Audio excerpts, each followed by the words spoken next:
You know, you've seen a lot. I have. You've delivered a daughter, Yes. and you were holding your mother's hand when she passed on. What was that experience like? Wow. I was holding my mama. I was around the back because I couldn't see her waist, you know, where she had cancer, stomach, intestine. She, you know, doctor them said she got dead and all them thing there. She had, you know, drip and all of them stuff there.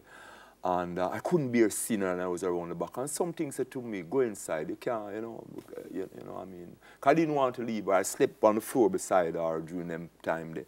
And so I went in and I hold her and drop her chair and hold her and I was, you know, the same man with the intravenous, the needle in it. And I was choking it and I was telling her, oh, I love her.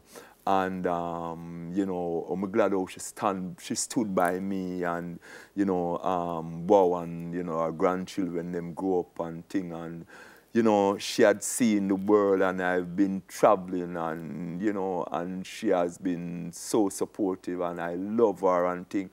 And then she gasped 3 times. 3 times she went,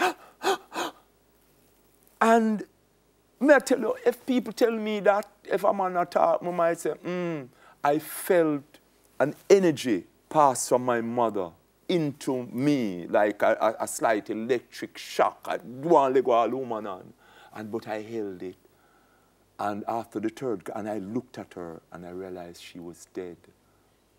And a friend of mine was, you know, because, you know, Shaka was there and, you know, Ayana had come in, but Ayana had flown out. My sister, they just lived down the road. And I said to, you know, another person was there helping a friend, a good friend of the family. I said, call my sister.